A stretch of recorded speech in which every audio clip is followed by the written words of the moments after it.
You have aligned yourself with a man who has bashed women, made countless racist remarks, and you're Ben Carson. Why would you align yourself with that? Hey everyone. So you just saw a little taste of what we're about to dive into, and honestly, it just boils my blood. That was from The View, and it features Dr. Ben Carson defending his endorsement of Donald Trump. From that snippet alone, you can see what I mean when I say these hosts, especially Whoopi, just do not want to hear anything that doesn't fit their pre-approved narrative. It's truly something else. This isn't about having a discussion. It's about lecturing and shutting down anyone who dares to think differently. Dr. Carson, a brilliant surgeon and thoughtful man, is constantly being talked over and dismissed simply because he has a perspective that challenges their echo chamber. It's painful to watch, but it's important to see how these conversations really go down in mainstream media. So buckle up, hit that like button if you're tired of biased media, subscribe for more unfiltered takes, and make sure to stick around after we watch the full video, because I've got a lot more to say about what we're about to witness. Let's get into it. Please welcome to Hot Topics, Dr. Ben Carson. Hey. So I'm sure you get this question a lot, but why did you endorse Donald Trump? Well, you know, when I dropped out, my first choice went with me. But I said that... It was you,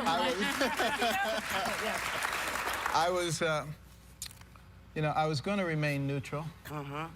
But then I realized that, the political establishment was aligning to protect their turf. And they don't like the ideal of people who are not beholden to them and who cannot be controlled coming into Washington, D.C.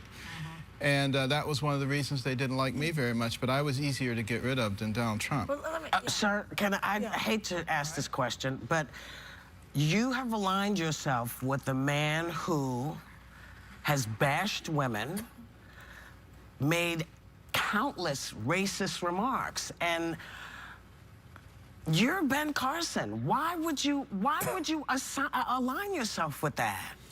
Well, you have to look at the good and the bad. There is no perfect person. No, I know that. But you look at when Donald Trump first went down to Palm Beach area, and a lot of the clubs down there would not accept Jews and blacks.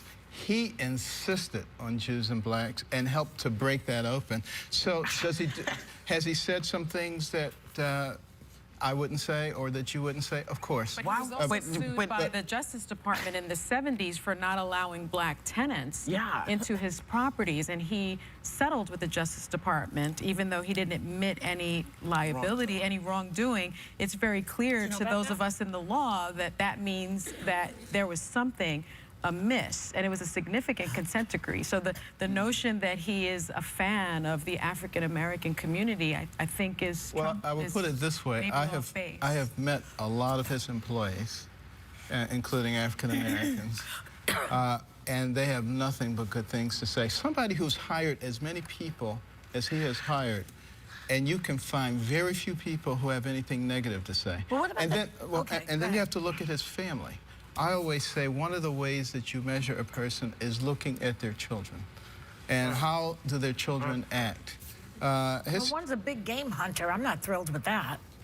Well, I mean, that's your privilege. But the fact of the matter is, they have been raised very well. They're very respectful. And, I look at a lot of kids who come from very wealthy families, and I am appalled at what I see. So there is no perfect person, but what I think is really the worst thing that threatens our nation right now is a political class, a ruling class, and they are so threatened by anybody who is not beholden to them, they will do virtually anything. And I think that's what's likely to destroy. You can say that till the cows come home, sir. This guy is, I'm sorry, he's a racist, and he's not good for the country. What's the alternative? And I'm sorry, I don't understand. He's not said about the white supremacists. He hasn't really said to them, hey, listen, that's not what America stands for. He said, it's too much for, you're Ben Carson. You're so much better than this. Well, I am Ben Carson.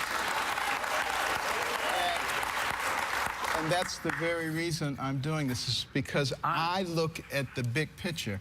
Could I focus only on racial issues? Absolutely. Could I focus only on women's issues? Absolutely. I could look at any one little thing and pick anybody apart on it. But right now, the nature of our country is at stake. We are on the precipice. Exactly what we're and worried about. we are determining what kind of nation we're going to be. Are we going to be a nation that's upformed by the people or upformed by the government? This is a choice that we are making right now. Okay, if you're going to overlook what he says about women, if you're going to overlook what he says about African Americans, what about what he said about you? He basically said that you had a pathological disease. Wait a minute, hold on. He even compared you to a child molester. Come on. Well, it could be personal, even. If it were about me, I would be offended. Right. But it's about America. We have to save this nation. That is what's important. But he's a liar. Unless you say that you're a child molester, he's a liar. Do you want a liar for the presidency? Tell me a politician who doesn't tell lies. Abraham Lincoln. I don't know. Lie. A current day politician. But the lying that he does is continuous. It's on a regular basis. Well, again, Fact check goes berserk when he talks. He's got a long Pinocchio nose. What I have to do is look at who is most likely to oppose the ruling class that is ruining our country. Yeah, well, who is likely? He's in the ruling class. Who is likely? He is the ruling class. He said that there would be room for you in his cabinet, in his administration. Did he make any promises to you, and is that behind your endorsement? No, not at all. And in fact, you know, we agreed that we want to save this nation, particularly for the next generation, and talked about a variety of ways to do it. I'm continuing to work on mechanisms of presenting ladders of opportunity that will allow the downtrodden in our society to climb out of the state of dependency. Right now, the programs that have been put forth by both Democrats and Republicans for the last few decades are doing nothing but creating more dependency. We've gone from a can-do nation to a what can you do for me nation. Let me ask you this. And I wanted to follow up. You talked about the endorsement. Was anything promised to you, and what role do you see yourself in? No, nothing was promised, nor would I accept anything. You know, the fact of the matter is, my interest all along, even in running for president, is to save this country for the next generation. And, you know, what role would that be in the Trump administration? Look very deeply at how that is going to be done. And I'm going to be working on health care, going to be working on education, which is an incredibly important part of a vibrant society. If you look at our military right now, you take people between the ages of 17 and 24 who are applying to the voluntary military, 71% are rejected. 71%. Based on? Physical, mental, or educational deficits, educational being by far the biggest. It is putting us at risk as a nation, not fixing our educational system. These are things that need to be worked on, things that I've discussed with Donald Trump. But also, I have to look at everybody who's available. And, you know, Case is just not going to make it. I love Kasich. Okay? He's not going to make it, okay? He's still there. Some people aren't. They're still there. Anyway. Right. Cruz is not going to be able to draw people from the middle or the other side of the aisle. True. And you look at the number of people from everywhere who are coming for Trump. I mean, record numbers of people. Yeah. I don't believe the polls. The polls are used to manipulate people. Okay, but okay, so I'm learning a lot about politics on this show, so this is what I know. Right now, we're talking about what if there is a brokered convention, right? And what would the alternative candidate be? Because in the pool, Paul Ryan and other people are being talked about. Right. Do you really think that Trump is correct in saying that people will, you know, be up in arms, quote unquote, riot, he said that, if they did not choose him as the nominee? I don't think that there would be a physical riot, but I think it would absolutely destroy the Republican Party. There is no way that people who are coming in droves now to support Trump enthusiastically are just going to say, oh, well, whoever you pick is going to be fine. Is that responsible of him to say, you know, they'll be rioting? I mean, sort of throw gasoline on the fire like that? Is that responsible? That's really not the point. I mean, we can look. But what's the point? Well, no, we can look at all these things that politicians and people in the political sphere say. Yeah. Or we can say, what are the true issues? It's sort of like what's going on with some of these rallies. where, you know, we've seen some violence. All of his antics are covering over the true issues. That's the problem. His antics are covering over the true issues. Right, the true issue is the First Amendment of America and the freedom of speech. And we need to be looking at those kinds of issues. Everybody needs to be looking at those issues, not just one side or the other side.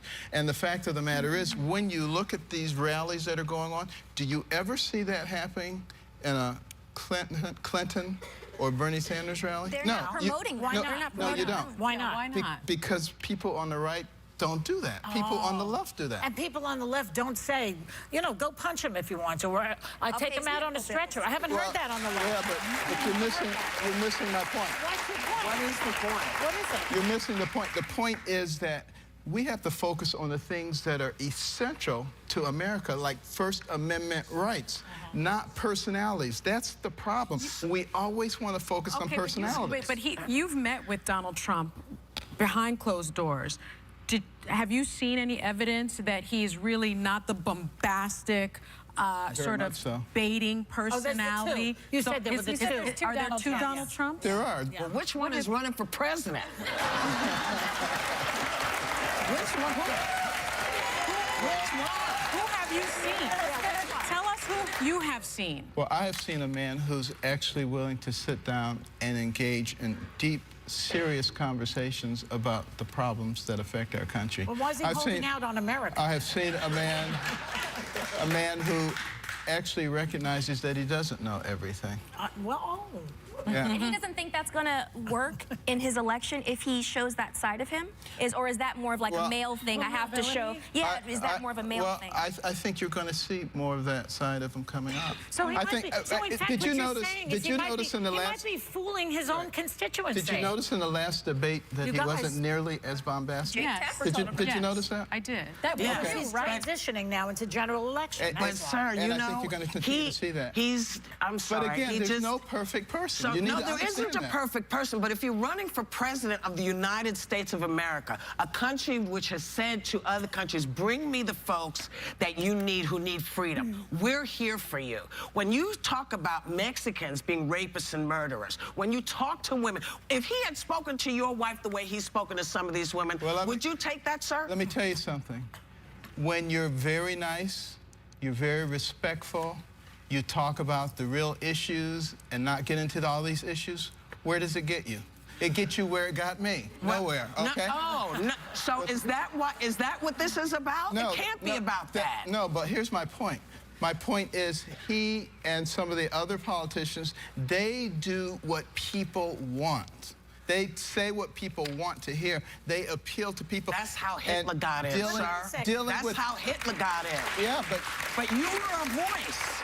You were, okay. And it's an important voice, and it needs to be out there. But what we have to do is recognize that we have to work with what we have, not necessarily with what we ideally would want. And we, the people, are largely responsible. We have to be willing to stand up for what we believe, the people of the United States, because the politicians will respond to that. This is true. So All right, so we've just watched the full interview, and honestly, if that doesn't showcase the absolute state of political discourse on The View, I don't know what does. Dr. Ben Carson, a man of incredible intellect and integrity, walked into what can only be described as a lion's den, and he handled it with more grace and patience than any of those hosts deserved. From the very beginning, Whoopi Goldberg wasn't interested in understanding why Dr. Carson endorsed Trump. She was only interested in condemning it. She immediately came at him with accusations about Trump's past statements, as if Dr. Carson wasn't aware of them or hadn't thought through his decision. It just goes to show how narrow-minded and ignorant they are to assume everyone thinks like them. They can't fathom a nuanced perspective. Then when Sonny Hostin brought up that old housing discrimination lawsuit, trying to paint Trump as a racist, Dr. Carson calmly countered with actual experience. He talked about meeting Trump's employees, including African Americans, who had nothing but good things to say. And his point about how a good way to measure a person is to look at their children, that's a classic, sensible approach. But did The View hosts want to hear it? Of course not. Joy Behar's interjection about Trump lying was just another desperate attempt to derail the conversation, and Carson's simple question, "Tell me a politician who doesn't tell lies," completely exposed the hypocrisy. They just want to bash Trump, not have a real discussion about the complexities of politics. Carson tried to introduce the idea of two Donald Trumps, suggesting that Trump's bombastic public persona might be a strategy, but again, the hosts just couldn't process it. Their minds are so made up they can't even consider that there might be more to a person than the sound bites they dislike. It's not about seeking truth, it's about confirming their biases. But then he tried to pivot to what he believes are the real issues, the things that genuinely threaten our nation, like the political class threatening America. But the hosts, particularly Whoopi, just kept harping on personality and insults. It's like they thrive on outrage rather than substance. They genuinely seem incapable of seeing the bigger picture, constantly dragging the conversation back to petty grievances. His concerns about a brokered convention and the real risks it posed to the Republican Party were completely valid and pragmatic. He's thinking strategically about the future of a political movement, while the hosts are, once again, focused on tearing down individuals. Then we got to the violence at Trump rallies. Dr. Carson, trying to bring a constitutional perspective, spoke about First Amendment rights and how protesters were infringing on them and how the media was framing it. And what do you get from The View? More interruptions, more blame directly on Trump, and a complete unwillingness to consider any other angle. They literally said, people on the right don't do that, people on the left do that. That's not just biased, it's a completely ignorant and self-serving statement that ignores historical context and present realities. Finally, Dr. Carson delivered a powerful message about why he continues to support Trump. He highlighted that being very nice and respectful and talking about real issues often gets you nowhere in politics. He basically said that Trump gets things done because he's willing to do what others aren't. And that's exactly what the hosts on The View don't get. They want a polite, milquetoast politician who doesn't ruffle feathers, even if it means nothing ever changes. Dr. Carson is trying to save the nation, to address the core issues of healthcare, education, and dependency.